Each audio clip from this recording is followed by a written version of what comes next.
আপনারা কি একটা মিষ্টি সিনেমা দেখতে চান বাংলা থেকে? কথা খুব চলে যে বাংলা সিনেমার অডিয়েন্স মানেই হচ্ছে বয়স্ক অডিয়েন্স, ইয়াংদের জন্য কোনো সিনেমা বানানো হয় না।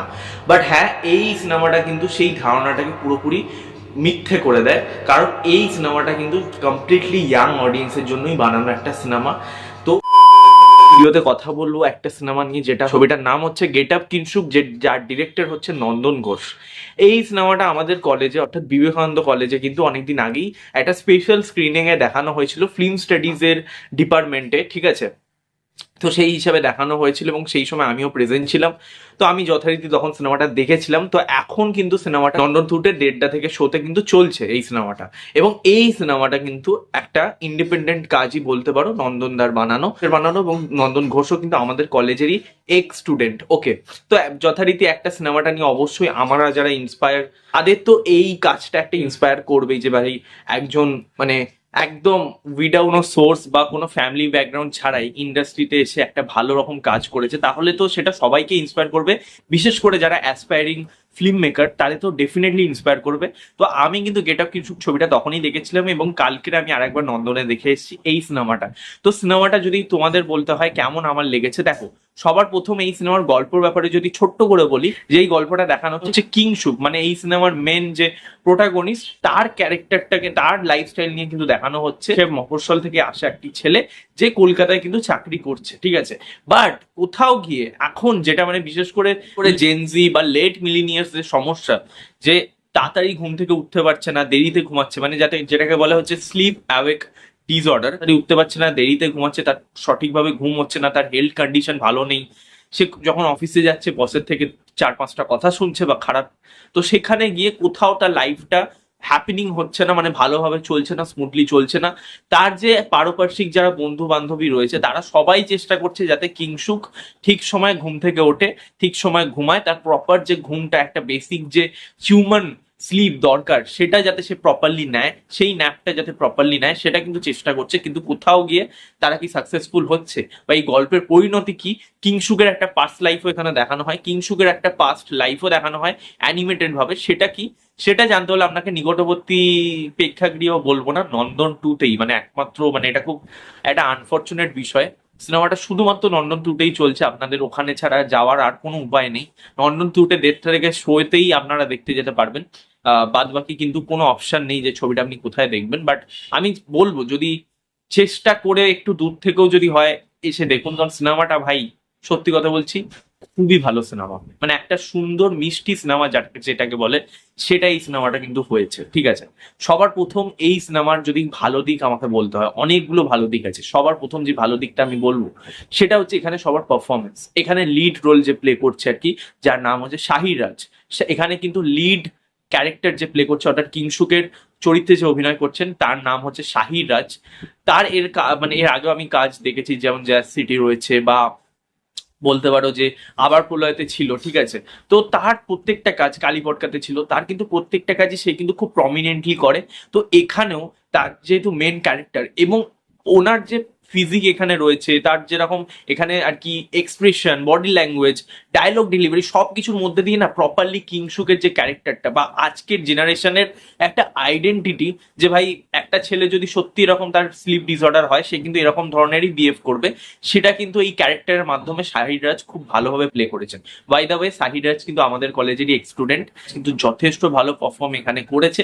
এছাড়া এখানে মানে যে শাহিদ রাজ আর কি রুমমেট হয়েছিল, তার পারফরমেন্সও ঠিক আছে, মানে সেই আহ, ওনারও পারফরমেন্স, আমি যে বলবো সেই অ্যাক্ট্রেসের পারফরমেন্স ডেফিনেটলি খুব ভালো, ঠিক আছে, খুবই ভালো। এছাড়া কিছু মানে বন্ধু বান্ধব রয়েছে, যে যেখানে একটা পাড়ার আড্ডা আড্ডা হচ্ছে, চপ খেতে গিয়ে আড্ডা হচ্ছে, মানে একদম যে বাঙালি কালচার, সেটাকে খুব ভালোভাবে দেখিয়েছে। তো সেই আড্ডার মধ্যে বিভিন্ন কিন্তু কথাবার্তা ঘুরে ঘুরে আসছে, মানে সিনেমা রিলেটেড, যেমন স্বপন সাহা, হরনাথ চক্রবর্তী, ঠিক আছে, তাদের পুরোনো পুরোনো সিনেমার যে কথাবার্তা বা পুরোনো সিনেমার যে ডায়লগ, সেইগুলো কোথাও গিয়ে উঠে আসছে। তো সেইগুলো বেশ বেশ কিন্তু ইন্টারেস্ট, মানে বেশ কিন্তু মজা দেয়, বেশ কিন্তু হাসি লাগে, এবং তারা বেশ ভালো কিন্তু এখানে ক্যারেক্টার গুলো প্লে করে, ঠিক আছে?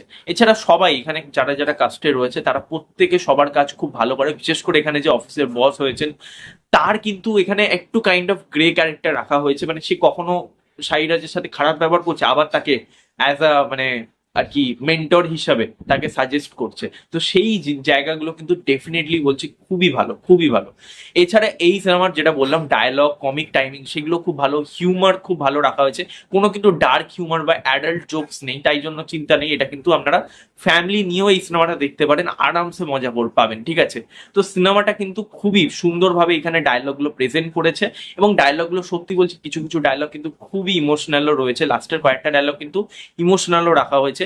এবং এই যে শাহিরাজের যে ক্যারেক্টার, তার যে একটা জার্নি, সেটা এই সিনেমাটা কিন্তু খুব ভালোভাবে দেখায়। এবং শেষ, এই সিনেমার যে শেষ ক্লাইম্যাক্স, সেইখানে যে গানটা রয়েছে এবং কিছু মোমেন্টসকে তুলে ধরা হয়েছে, মানে ধরো আমি একটা এক্সাম্পল দিয়ে বলছি, যেমন একটি মানে আর কি মহিলা তার ব্রেস্টের মিল্ক তার বাচ্চাকে খাওয়াচ্ছে রাস্তার মধ্যে, সেটাকে যেভাবে এখানে ক্যাপচার করেছে, সেই মোমেন্টগুলোকে যেভাবে এখানে এস্টাবলিশ করেছে, আমি বলবো বেশ বেশ ভালো। এই সিনেমার যেরকম আর কি প্রোডাকশন ভ্যালু, আমি বলবো না যে খুব হাই প্রোডাকশন ভ্যালু, তার কারণ হচ্ছে এই সিনেমার বাজেট অনেক কম। তো সেই মানে ইন টার্মস অফ বাজেট, সেই দিক থেকে আমি বিচার করে আমি কখনোই বলবো না যে প্রোডাকশন ভ্যালু, মানে যতটা পেরেছে তারা কিন্তু যথেষ্ট ভালো রাখার চেষ্টা করেছে। ক্যামেরার কাজ খুব ভালো, ক্যামেরার শট খুব ভালো, কিছু কিছু জায়গায় খুব সুন্দর সুন্দর মুভমেন্ট আর কি ক্রিয়েট হয়েছে, এবং ক্যামেরার অ্যাঙ্গেল, ক্যামেরার শট খুব ভালোভাবে নেওয়া হচ্ছে, কিছু ক্লোজ আপ শট আছে, কিছু মিড ক্লোজ আপ শট আছে, সেগুলো কিন্তু খুব ভালোভাবে মানে মানে কি প্রত্যেকটা আর কি সেটা খুব ভালোভাবে স্ক্রিন প্লের সাথে আর কি অ্যাপ্রোপ্রিয়েটলি যায়। ব্যাকগ্রাউন্ড মিউজিকের কাজ খুবই সুন্দর, খুবই সুন্দর, গানগুলো কিন্তু খুবই ভালো। শেষের যে গানটা রয়েছে মানে ক্লাইম্যাক্সটা, মানে সিনেমাটা যেভাবে শেষ হচ্ছে এবং সেখানে যে গানটা রয়েছে, সত্যি কথা বলছি হালকা হলেও চোখ থেকে জল আপনার মানে আর কি আসবে, যারা একটু ইমোশনাল আছেন তাদের অবশ্যই আসবে। তো ওভারঅলে এই সিনেমার এই পজিটিভ দিকগুলো ছিল। ডিরেকশনও কিন্তু খুব ভালোভাবে দিয়েছেন, অ্যাজ মানে প্রথম ডিরেকশন নন্দন দ্বার আমি যতটুকু জানি সেই অনুযায়ী তো বললো যথেষ্ট ভালো ডিরেক্টর, কিন্তু যথেষ্ট ভালো কিন্তু ডিরেকশন এই সিনেমায় তিনি দিয়েছেন। এবার দেখো এই সিনেমা নিয়ে আমার কিছু ছোটখাটো ইস্যু রয়েছে, যেটা আমার মনে হয় ভালো হলে আরো বেটার হতে পারতো সিনেমাটা। যেমন প্রথম যে ইস্যুটা আমি নিয়ে কথা বলবো সেটা হচ্ছে এখানে কিংসুকের যে ক্যারেক্টারটা, সেটা কিন্তু ভালোভাবে এখানে লেখা হয়েছে, কিন্তু ব্যাপারটা হচ্ছে এখানে না কোথাও গিয়ে আমার মনে হয়েছে যে এই যে স্লিপ ডিসঅর্ডার, সেটার ওপরেই যেন সিনেমাটা পুরো রয়েছে। দেখো যদি স্লিপ ডিসঅর্ডার নিয়ে কেউ ভাবে মানে সচরাচর কি একটা শর্ট ফিল্ম বানাবে বা একটা ডকুমেন্টারি টাইপের বানাবে, বাট ডিরেক্টরের কিন্তু এইটা খুব ভালো ইনোভেশন, সেটাকে আমি ডেফিনেটলি প্রশংসা করবো, যে একটা ছোট বিষয়কে নিয়ে একটা বড় আকারের সিনেমা বানাচ্ছে শুধুমাত্র একটা পার্টিকুলার টপিক নিয়ে, ঠিক আছে। এবং তার পাশে কিন্তু শুধুমাত্র যে ওই টপিকটাই রয়েছে তা না, তার বন্ধু বান্ধবদের কথোপকথন, সেখানে অনেক কমেডি মুভমেন্ট, অনেক কিছু কিন্তু রাখা হয়েছে, ঠিক আছে। একটা ছেলের লাইফস্টাইল কি হতে পারে কলকাতায় সেটা কিন্তু রাখা হয়েছে। তবে আমি বলবো এখানে আরো কিছু দিক রাখা যেতে পারতো, যেমন আমার মনে হয়েছে যে এখানে কিছু একটা ভালো অ্যান্টাগনিস্ট থাকলে, মানে ধরো যার ক্যারেক্টারটা একটু গ্রে শেডের, সেটা থাকলে সিনেমাটা কিন্তু আরো বেশি মজা দিত, ঠিক আছে। ওভারঅলে সিনেমাটার যে টেমপ্লেটটা সেটা কিন্তু আমার মানে সেটা কিন্তু আপনারা যদি একটু ভালো করে দেখেন, এটা কিন্তু অনেকটা টেলিফিল্মের যে টেমপ্লেট সেটাকে আর কি নেওয়া হয়েছে। তো আমি বলবো সিনেমাটা ওভারঅলে খুবই ভালো হয়েছে। এখানে একটা জায়গায় কিন্তু সিনেমাটা মানে ওপেন রেখে দেয়, মানে কিছু মানে বক্তব্যটাকে আর কি পুরোপুরি বলে না, সেটা আমি বলবো না কি, সেটা আপনারা দেখলে বুঝতে পারবেন। এটা কিন্তু শাহিরাজের যে ক্যারেক্টার অর্থাৎ কিংসুকের ক্যারেক্টারের সাথেই ঘটে, সেটা আপনারা দেখলে বুঝতে পারবেন। সেটা কিন্তু ডিরেক্টর পুরোপুরি চেয়েছেন যে সেটা অডিয়েন্সের আর কি মানে ভেবে নিক, অডিয়েন্সরা আর কি ভেবে নিক, সেটা ওপেন একটা মানে মোমেন্ট রেখেছে। তো সেই জায়গাটা আমি বলবো বেশ বেশ ভালো কিন্তু লাগে। তো ওভারঅলে সিনেমাটা কিন্তু খুবই ভালো একটা সিনেমা, একটা মাস্ট ওয়াচ সিনেমা। যদি আপনারা ফিল গুড একটা সিনেমা দেখতে চান, আপনার ভালো লাগবে এই সিনেমাটা দেখে, আমি অবশ্যই আপনাদের রেকমেন্ড করবো আপনারা নন্দন 2 তে গিয়ে এই সিনেমাটা দেখুন, এবং আপনাদের ফিডব্যাক অবশ্যই মেকার্সদের জানান। ভিডিওটা ভালো লাগলে লাইক করবেন, এবং অবশ্যই যদি আপনারা কিংসুক সিনেমাটা গেট আপ কিংসুক সিনেমাটা দেখে থাকেন, আপনাদের কেমন লেগেছে কমেন্টে জানাবেন। ভিডিও ভালো লাগলে লাইক করবেন, শেয়ার করবেন, সাবস্ক্রাইব করবেন, পাশে বেল আইকন ক্লিক করবেন। নেক্সট দেখা হবে, ততক্ষণ জন্য টাটা, টেক কেয়ার।